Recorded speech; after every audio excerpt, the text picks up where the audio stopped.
साफ दिखाई देने वाली पानी की ये बोतल किसी बिजनेस मॉडल से कम नहीं है, क्योंकि आज इंडिया में पानी की बोतल का मार्केट $6 बिलियन से ज्यादा बड़ा बन गया है और हर साल ये 10 से 12% की रेट से बढ़ता जा रहा है। और हम सब हर दिन करोड़ों रुपए प्लास्टिक की बोतलों पे खर्च कर रहे हैं, ये सोच के कि ये जो पानी हम पी रहे हैं ना वो सेफ होगा। लेकिन सच तो ये है कि अप्रैल 2025 में कर्नाटका में एक रिसर्च हुई थी जिसमें ये पता चला कि 71% बोतल वाटर में बैक्टीरिया, पेस्टिसाइड और प्लास्टिक के टॉक्सिन पाए गए। और ये कर्नाटक के हेल्थ डिपार्टमेंट की रिसर्च थी जो उन्होंने वहां की लोकल ब्रांड्स की बोतलों पे किया था। और 2024 की एक स्टडी तो ये कहती है कि ऑन एन एवरेज 1 लीटर पानी की बोतल में 2,40,000 से ज्यादा प्लास्टिक के माइक्रो पीसेस होते हैं, जिसमें नायलॉन और पॉलीइथिलीन तो मानो जैसे कॉमन है, क्योंकि इन्हें पानी को फिल्टर करने और प्योरीफाई करने के टाइम पे यूज किया जाता है।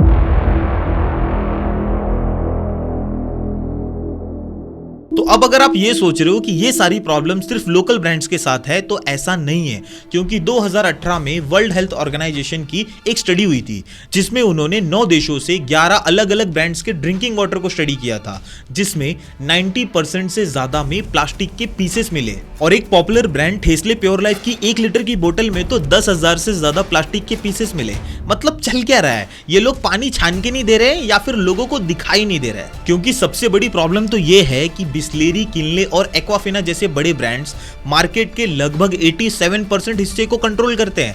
लेकिन आयरनी ये है कि जब भारत में किसी गांव के लोग पानी के लिए तरस जाते हैं ना, तब उसी पानी को बोतलों में भर भर के ये कंपनी सिर्फ अपने मुनाफे का सोचती हैं, जिससे प्लास्टिक का इस्तेमाल हर दिन बढ़ रहा है और ग्राउंड वाटर डिप्लीशन जैसी प्रॉब्लम्स आज हमारे सामने आके खड़ी हो गई है।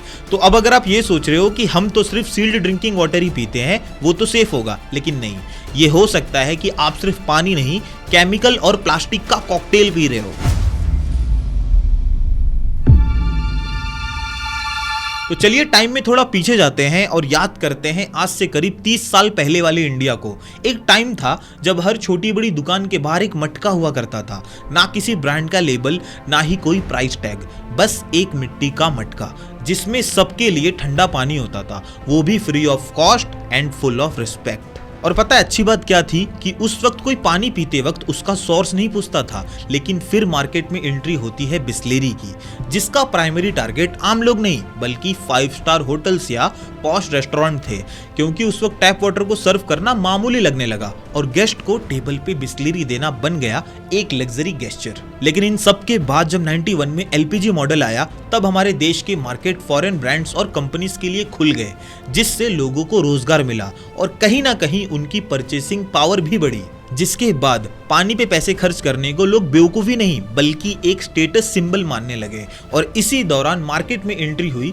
गोदरेज, सैमसंग और LG के रेफ्रिजरेटर की, जिनका क्रेज लोगों के बीच में बहुत बड़ा। और 2000 से 2008 का जो टाइम था ना, वो बहुत ही अलग टाइम था, क्योंकि तब अगर किसी के घर में कोई मेहमान आ जाता था ना, तो लोग प्राउडली बोलते थे कि आप रुकिए, मैं आपको फ्रिज का पानी पिलाता हूँ। और धीरे धीरे वो फ्री पानी वाला मटका सिर्फ मंदिरों, मस्जिदों और गांवों तक ही सीमित होकर रह गया। और आज शहर में फ्री पानी वाला वो कॉन्सेप्ट तो मानो जैसे गायब ही हो गया हो, क्योंकि अब हर ठंडे पानी के पीछे आपको ना एक प्राइस टैग देखने को मिलेगा। और अब पीने का पानी पूछने पे आपको सिर्फ बॉटल्ड वाटर ही मिलेगा। तो ये सब मार्केटिंग का जादू नहीं तो और क्या है। मतलब किसी दिन एक मार्केटिंग जीनियस ने ये सोचा कि पानी को बोतल में डालो, लेबल चिपकाओ और लोगों को बेच दो, ये कह के कि ये मिनरल वाटर है, इस पानी को पीने से आपकी ना इम्यूनिटी बहुत अच्छी रहेगी, आपको जरूरी मिनरल्स मिलेंगे, आप सेहतमंद और तंदुरुस्त रहोगे। लेकिन सच तो ये है कि आज भी गांव के लोग हमसे ज्यादा फिट है, जो ग्राउंड वाटर को सीधा जमीन से निकाल के पीते हैं। और अगर हम बात करें टियर 1 या फिर टियर 2 सिटी की, तो अकॉर्डिंग टू MMR, मुंबई और दिल्ली ये 2 ऐसे शहर हैं जो कि बॉटल्ड वाटर को सबसे ज्यादा कंज्यूम करते हैं, जिसमें मुंबई एक साल में 119 करोड़ लीटर पानी को अकेले ही कंज्यूम कर लेता है। और 119 करोड़ लीटर पानी का मतलब समझ रहे हो? मतलब इतना पानी तो हम मुंबईकर्स प्लास्टिक की बोतलों से पी के फेंक देते हैं। और ये इतना ज्यादा पानी है कि अगर मैं एक एग्जांपल से आपको समझाऊं, तो मान लीजिए एक एवरेज इंडियन फैमिली को रोजाना 200 लीटर पानी लगते हैं, और अगर हम सिर्फ 1 करोड़ लीटर पानी इस फैमिली को दे देना, तो ये पानी उन्हें 136 साल तक चलेगा। और यहाँ मैं सिर्फ 1 करोड़ लीटर पानी की बात कर रहा हूँ, वो भी सिर्फ एक ही शहर से। तो सोचो पूरे देश से न जाने कितने करोड़ लीटर बॉटल वाटर की डिमांड होती होगी, और वो भी हर साल। तो अब सवाल ये बनता है कि जब बॉटल वाटर की डिमांड करोड़ों लीटर में है, तो ये बड़ी बड़ी कंपनियां ये पानी लाती कहां से है? क्या वो पानी अपने घर से लाती हैं, या फिर पानी के टैंकर उन्होंने अपने ऑफिस के बेसमेंट में छुपा के रखा है? तो सच कहूं तो ये पानी उनके घर से नहीं, बल्कि उन इलाकों की जमीनों से खींचा जाता है जहां के लोग उस पानी पे पूरी तरीके से डिपेंडेंट हैं। और ये वही पानी है जो कभी किसी गांव की खेती में अनाज उगाने के लिए यूज होता था, और आज बस एक प्लास्टिक की बोतल में बंद होके रह गया है। और आज एक ऐसा टाइम आ गया है कि जो गांव वाले पहले ग्राउंड वाटर से अपनी खेतों की जमीनों को सींचा करते थे, अपनी प्यास बुझाया करते थे, आज वो न चाहते हुए भी धूप में पानी के टैंकर्स का इंतजार कर रहे हैं, क्योंकि आज ये बड़ी बड़ी कंपनियां उनके जमीनों के नीचे से लाखों लीटर पानी हर रोज खींच लेती है। तो अगर रिपोर्ट्स की माने तो इंडिया हर साल 224 बिलियन क्यूबिक मीटर पानी के आसपास ग्राउंड वाटर को एक्सट्रैक्ट करता है, जिसकी वजह से 2023 की एक रिपोर्ट खुद ये कहती है कि आज हमारे देश में 11% से ज्यादा पानी के ऐसे जोन है जो कि ओवर एक्सप्लॉइटेड है। मतलब जितना पानी जमीन में जा रहा है ना, उससे ज्यादा तो वहां से निकाल लिया जा रहा है। और जब ऐसी सिचुएशन में कुएं सूख जाते हैं या फिर अकाल जैसी प्रॉब्लम आ जाती है, तो गवर्नमेंट क्या करती है? वो पानी के टैंकर्स तो भेज देती है, लेकिन ये बड़े बड़े पानी के प्लांट्स जमीन से पानी निकालना बंद नहीं करते हैं। और ये सब मैं अपने मन से नहीं बोल रहा हूं, आप चाहो तो 2004 वाला केरला का कोको कोला वाला केस देख लो, जिसमें कंपनी एक दिन में 15 लाख लीटर पानी जमीन से निकाल रही थी, जिससे वहां के लोकल लोगों को पानी की कमी हुई। उन लोगों ने न जाने कितने सालों तक प्रोटेस्ट किया और लीगल बैटल्स हुई, और फाइनली प्लांट को बंद किया गया। और ऐसा ही एक केस हमें देखने को मिला था उत्तर प्रदेश के मेहंदीगंज से, जब पेप्सिको बॉटलिंग प्लांट की वजह से लोकल लोगों को पानी मिलना मुश्किल हो गया।